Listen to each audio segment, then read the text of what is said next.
Welcome to my honest opinion. You Roast. can fuck the rest because I ain't got time for it.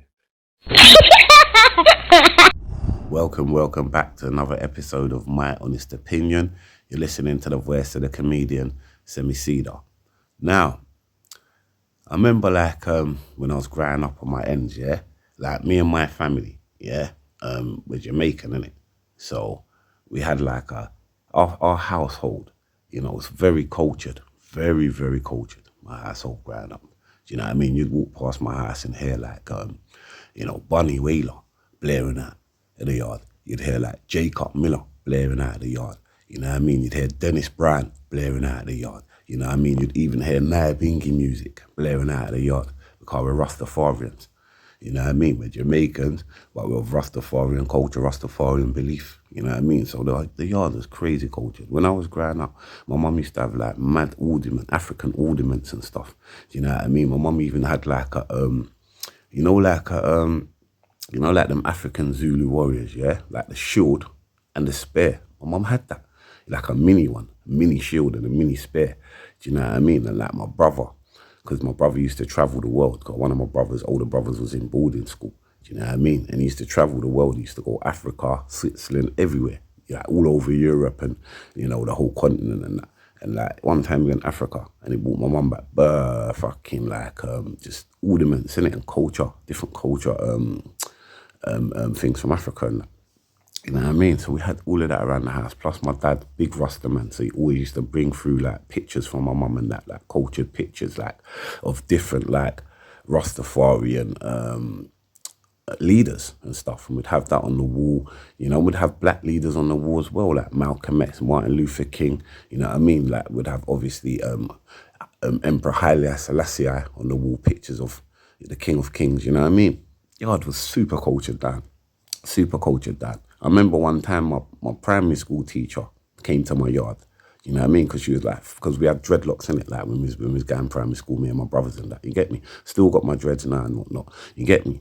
Like from the 80s, like my mum done my Russes in like 1985, because I was born in 1982. You know what I mean? And it's like, yeah, trust me. In primary school, we had our locks and them things there, me and my older brother and my younger brother. And like, we had a teacher called Miss Hutchinson, right? Black teacher, and she used to organise the carnival and things like that. Do you know what I mean? Like for us to go to school. Do you know what I mean? And like she'd organise all the suits and them things, like the costumes for us to wear and things like that, and like the face painting and all that. And we'd go down the carnival with her. You know what I mean? And then she'd do like black history lessons and stuff like that. Very, very good woman. Do you know what I mean? Very good woman. And she was always fascinated with me and my brothers, like the way how we was cultured down. And sometimes my mum would send us, because these times you didn't have uniform. You know what I mean? Like for the most part of me, when I was going primary school, I'm saying like from the late 80s, mid 80s, like up until around, I say about 91, 92. No uniform in primary school, you get me? So a man could wear your own clothes, you get me? So my mum used to have like kente suits, you get me? Like these African suits, Ghanaian suits, that my dad used, because my dad used to travel the world as well. He used to speak on behalf of Rasta. And when he used to go to Ghana, he used to bring us back suits. Do you know what I mean? These African suits, beautiful. So we used to wear them to school. And I'm telling you, the way everyone used to look at us, it was different. You get what I'm saying? So my teacher used to be fascinated with all of this. You know what I mean? And sometimes my mum would pick us up from school. My mum would have she'd be dressed like in a long dress and Rasta woman, innit? Her hair wrapped up, and she'd have like a big gold earrings on, and she'd just be looking like a royal empress. You get what I'm saying? So like obviously the teachers would be fascinated and used to see my mum come through and pick us up like, right, daddy, my mum like, right, she looks like a queen, innit? Like just different. You get what I'm saying? Yeah? Super pro-black and whatnot. You get me? So yeah, like one time Miss Hutchinson came to our house, innit? Like, you know what I mean? To meet my mum and speak with my mum and just get some jewels from my mum and whatnot. You know what I mean? On the Rasta Farian faith and thing, you get me? So boom, she's in the yard and she's just looking around at all the pictures and her head's just spun, you get me? And she's just looking around at all the African ornaments and that, and her head's just spun, you get me? And she's just in awe. She's like, oh, who's that? Who's that in the pictures and that? You get my mum's explaining who the people are, like, you know what I mean? Like the Rastafarian leaders and whatnot. You know what I mean? And yeah, it's different, man. Different vibes. You get me back then. So yeah, we was one of the yards in the area where, if you wanted like blackness, you go and check them lot, innit? You know what I mean? Go and check Sem and obviously my mum's sister Jessie, you get me? Yeah. And you go to 90s and you get the blackness. You know what I mean? But the area that I grew up in, it's pretty cultured. You know what I mean? You'd walk past certain houses and you'd hear like reggae music blasting out the yard. You'd hear R&B music blasting out the yard. You'd walk past certain blocks. You'd hear reggae music like Buju Banton blasting out the block. So like, the area's pretty cultured anyway. And I remember like I wasn't partial growing up in the early 90s. I used to have friends of all different like cultures and whatnot. Do you know what I mean? Yeah, like mixed race friends, white friends, Indian friends. Do you know what I mean? It was cool. You get me? And I remember when I got into my teens, like I had this friend that I brought in. You know what I mean? I don't want to say his name. He's a white guy. You know what I mean? And I brought him in. You know what I mean? To my house and whatnot. But he had a little bit of knowledge on the culture before I brought him in. I wanted to. He had a little outside knowledge. But when I brought him into my yard and me and him became friends, that is when he started seeing everything firsthand. Do you know what I mean? Like you're seeing my mum, you're seeing my uncles, you know what I mean? Like talking in patois, you know what I mean? I'm talking about idiots. I'm talking about serious Jamaican man, innit? In my yard, 1 and 2, you know what I mean? Talking the way they talk, doing what they do, do you know what I mean? We're licking dominoes in the yard, my mum's cooking, do you know what I mean? Like, everything's just, yeah, you're getting everything firsthand. You get what I'm saying? Like, you're not allowed to smoke weed in your yard, but you can come to my yard and smoke weed, and 1 and 2, you know what I mean? And everything's just pattern, seeing everything firsthand. You're finding out about your favourite artists, your favourite ragga artists, who they are, boom, boom, boom, you know what I mean? You're getting certain information, firsthand on the culture. You get what I'm saying? And you're getting smart. You're getting smart. The man even took a holiday to yard off the back of me and my family on 1 and 2. Do you know what I mean? So it's like, I say that to say, when you do bring other cultures in to your culture on 1 and 2, and they get to eat from the fruits on 1 and 2 of your culture, after a while, they do start getting a little bit of a God complex where the man's concerned, you know what I mean, who brought you in on 1 and 2. And this is what happened to this guy, you get me? After a while, he started thinking like he was more cultured than me. He started believing like he knew more about my culture than me. Do you know, more about my family than me. Do you know what I mean? And just things in general. Like you've been to yard, now you're more Jamaican than me on 1 and 2. It's like, it's mad. You get what I'm saying? Yeah, man forgot themselves completely. And this is what happens, man. This is what happens, man, when we bring other races into our culture. Sometimes they can get ahead of themselves. They can get carried away. And, it's human nature. Do you get me? So it's like, it happens, man. And the reason it happens is because we have a culture, 100%. We have things that we own, things that we do that no one else does. Do you know what I'm saying? But these things that we own and these things that we do, or not own, these things that we do that no one else does, and the way that we live that no one else lives, we don't own it, man.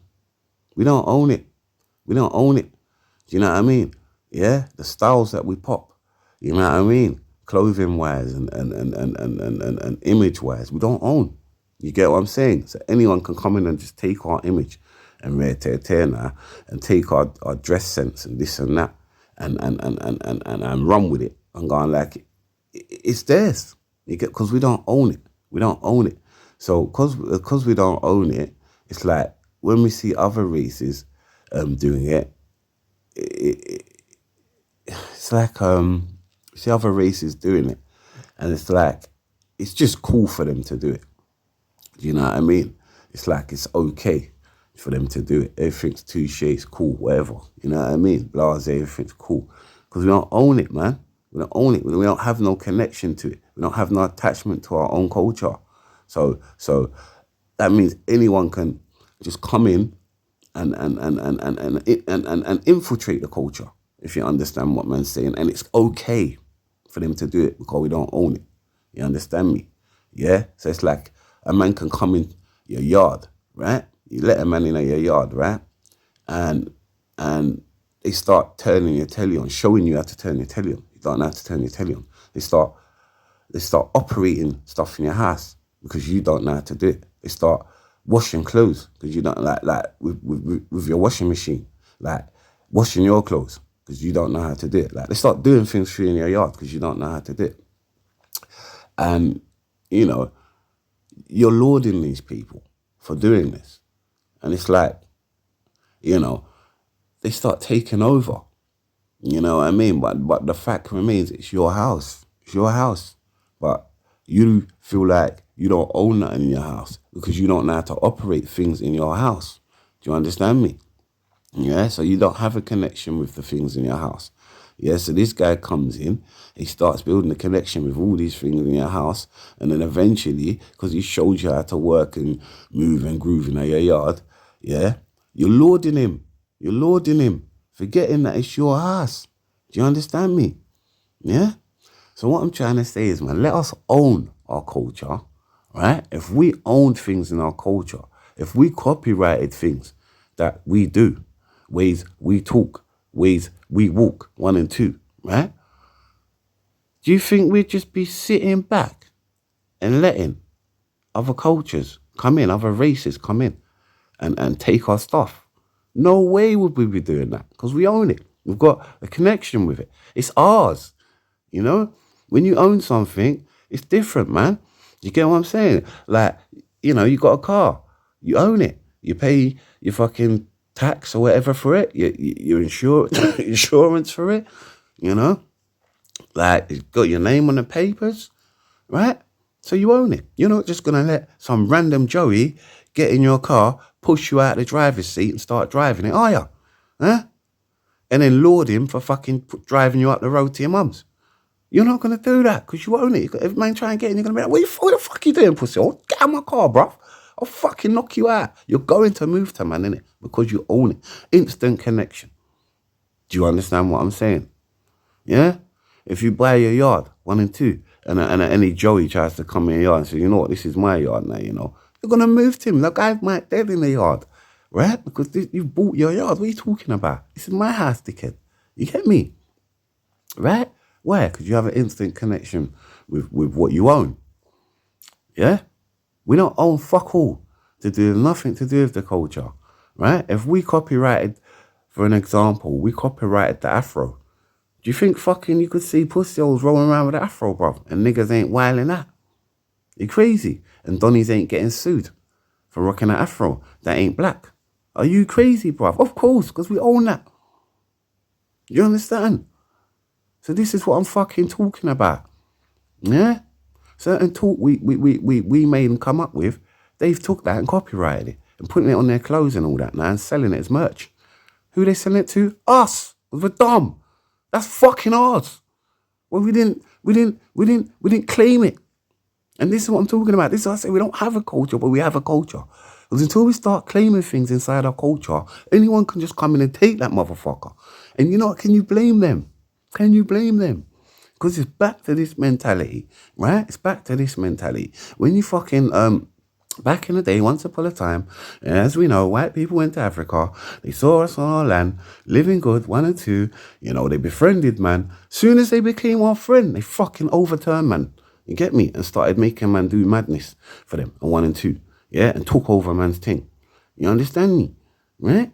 So what do you think's happening now? It's the same mentality happening now when you're bringing these guys in too much into our culture that we haven't copyrighted, by the way. So it's a free fair. Anyone, these rights, you know, you don't even pay to go on these rights. You know what I'm saying? They're free, right? We don't own them. We didn't copyright them or whatever. So yeah. We've got to be careful who we let in. You know what I mean? Don't let them in, make the monster. When the monster goes, and starts fucking trying to take your head off, now you want to go, fucking, what the monster want with me? You made that. You made it. That's what the monster wants. It wants to kill its owner now, right? For their things. So I don't want to hear nothing when you made the monster. We need to stop making rods for our own backs. Because that's what we're doing. Slavery's abolished now, and we're still making rods for our own back and beating ourselves with the fucking rod. Allow it, man. You get me? You've got to be smarter. You've got to be smarter. Don't bring people into the culture, and then when if it goes left or whatever in your own way or whatever, now you start, oh, fucking this, fucking that, fuck that guy, fuck this. Yeah. No, you made that guy. So you have to take accountability, and you've got to take most of the responsibility for who that guy is now, who that guy has became. Yeah? And that is as simple as that. You know what I mean? It's like, come on, man. We got to be smarter. We got to be smarter within our own culture. Do you know what I mean? Yeah? But as long as we don't own shit, they're always going to come in and claim shit. You get me? And it's just as simple as that. If I walk on a piece of land and there's people on the land, but they don't know this land's theirs, I'm taking it. I don't give a fuck. It's a big piece of land. There's money here, isn't it? Simple. These people got all these things, but they're sitting there fucking with their head in between their fucking legs. Yeah, no, you know what I mean? The fucking, you know, they don't know who the fuck they are and where the fuck they are, whatever. You know, they've got no identity. I'm taking it. Are you mad? So come on, man. That's what I'm talking about, man. Do you get what I'm saying? It's like, yeah, till we own shit, we can't even blame people for coming in and doing them, basically. Coming in and doing them. Can't blame them for that, innit? It's as simple as that. And then, you know, because we don't own shit, we're always going to say, oh, you know, leave them alone. Do you know what I mean? It don't belong to no one. Anyone can do it. It's mad still. It's actually mad. When you look at the fucking, our ideology as black people, the way we think, it's mad still. You know what I mean? Like, especially when it comes to other races. Because if we can do something, no, that's standard, man. But as soon as a white person, Indian person does it, oh. Getting a hard on for them. You get me? So obviously, we don't own shit. You know what I mean? So they've just come in now and really they're doing exactly what we do, but we think they're doing it better. Get out of it, man. I just can't do it because they got money in it. Simple. Do you know what I mean? So they just come and buy their way into our thing. And then obviously they bought their way and they got the money. They're doing better, innit? They do it better because if they don't have money or whatever. I don't know. Anyway, it's my honest opinion. Yeah. You know. I'm going to call this one Skill Archie still because I managed to say shit without saying it. You know what I mean? Cause I didn't even want to really get into this kind of talk again. This is stuff I just like to keep to myself. But you know what? Every now and again, I'll push it out there. Why not? You know what I mean? When I hear some stuff, I think, you know what? What I've heard has made my brain tick. Do you know what I mean? I feel like now I've got to share that juice with you lot because at the end of the day, that's what my brain's producing off the back of what I'm seeing or whatever. You know what I mean? But yes, comedian Semi-Cedar. Yeah, you don't know what the flex is already. Yeah, let's start owning our shit, man. Serious. If we create anything else in the future, man, go copyright that motherfucker, man. You get me? Yeah, and if you don't copyright and someone else steals it, don't complain, innit? That's all I'm saying. Yeah, I'm out. Peace.